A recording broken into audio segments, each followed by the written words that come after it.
contato com Guilherme Bausa, lembrando que está ao lado do gestor de investimentos Pedro Paulo Silveira. Juliana Rosa de volta aqui para participar com a gente da entrevista.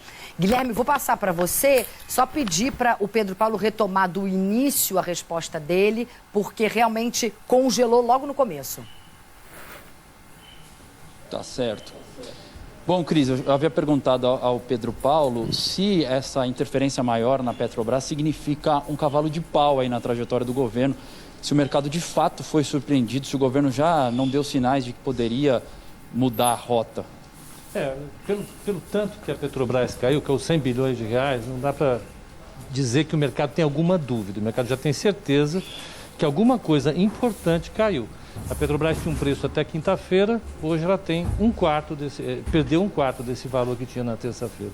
Então, o mercado está convencido que houve uma mudança. E essa mudança pode prejudicar os resultados da Petro. Isso que a Miriam acabou de dizer aí é a verdade, é o que a gente procura saber sempre. Se uma empresa é capaz de dar resultado ao seu acionista. Evidentemente, existem outros problemas que estão sendo discutidos, se é justo o preço subir ou cair, o preço do gás, do óleo diesel, da gasolina, mas para a empresa, para o mercado, o que faz sentido é o resultado da empresa nesse momento. Então, o que ficou claro, eu acho que para todos, é que o presidente decidiu mudar a estratégia de gestão da Petrobras e está precificando isso agora. É isso que aconteceu. O que o Paulo Guedes pode fazer nesse momento? Ele tem algo a fazer? Ele pode dizer alguma coisa ao mercado para tentar controlar um pouco mais a situação?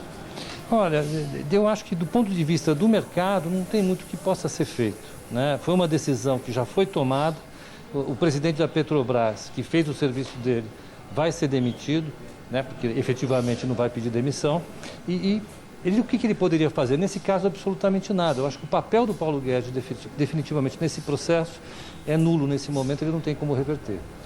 A gente pode interpretar o que está acontecendo hoje como uma reação do mercado pressionando o governo para que volte à rota anterior ou não? Não, eu acho que o mercado sinaliza aquilo que ele reage àquilo que ele está vendo. A Petrobras terá um resultado, a partir de agora, diferente do que a gente imaginava que tivesse até a semana passada. Com uma política de intervenção de preço, o resultado anual da Petrobras cai. Na hora que o resultado esperado da Petrobras cai, o mercado pensa com outro tipo de preço, e é isso que aconteceu, que é um quarto. Eu acho que não é pressão, não. Eu acho que é uma reação normal que todo participante, todo investidor tem nesse momento, de repensar o valor da Petrobras e atribuir uma nova meta. Está aí, é mais barato, é isso. E qual que é o caminho da Petrobras para poder recuperar um pouco dessa credibilidade que foi perdida nesses últimos dias?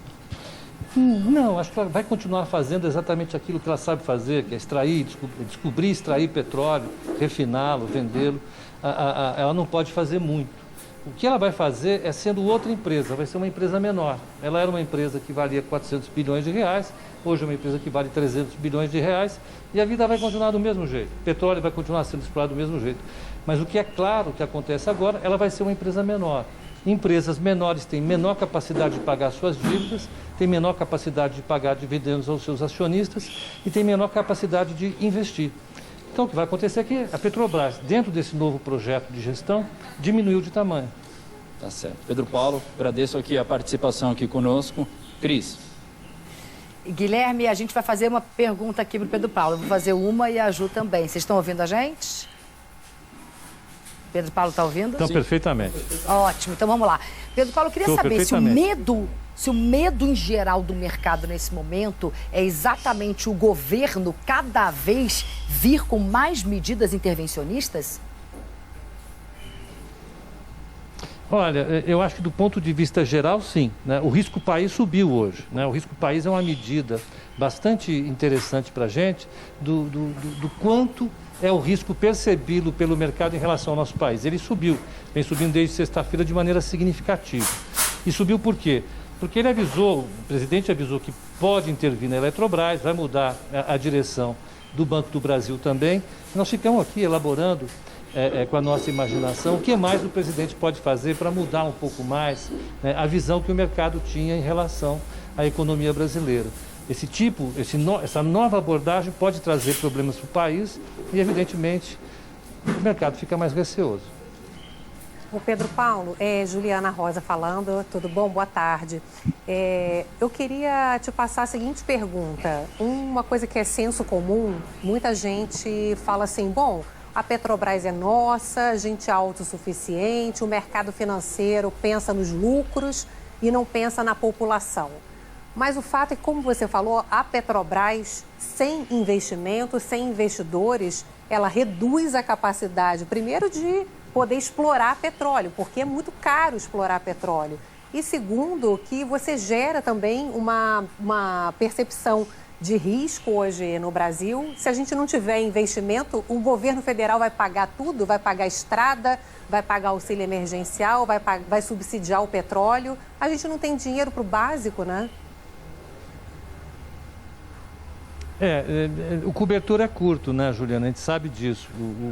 O que está acontecendo hoje no mundo é que o petróleo saiu do patamar que ele estava, lá embaixo, de $40, e veio bater $60 o barril agora.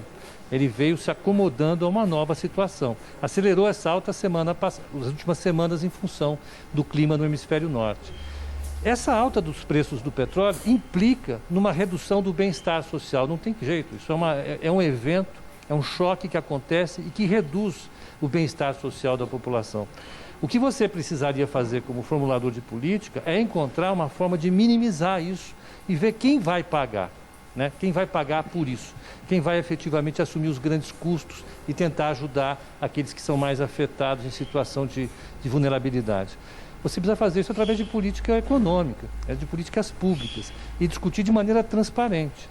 A forma como o governo tem feito essas questões, tem abordado essas questões, ela é um pouco desordenada, na minha opinião, né? Hoje, o Banco Central, o governo sinalizou que vai jogar o grande custo sobre o acionista da Petrobras. Amanhã pode ser sobre o acionista da Eletrobras.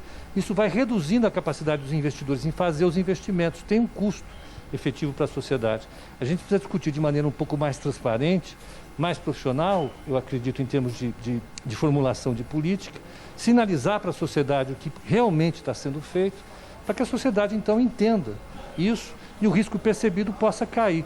No meio dessa confusão, o risco só sobe. Acho importante isso que você falou, Cris, que é justamente previsibilidade e transparência. Se o governo acha que precisa fazer uma política pública para proteger o consumidor final de combustível, isso precisa ser tomado dentro de medidas, de novo, previsíveis e transparentes, porque de sopetão fica essa sensação de que você não sabe o que vai vir depois, né? Sem dúvida nenhuma.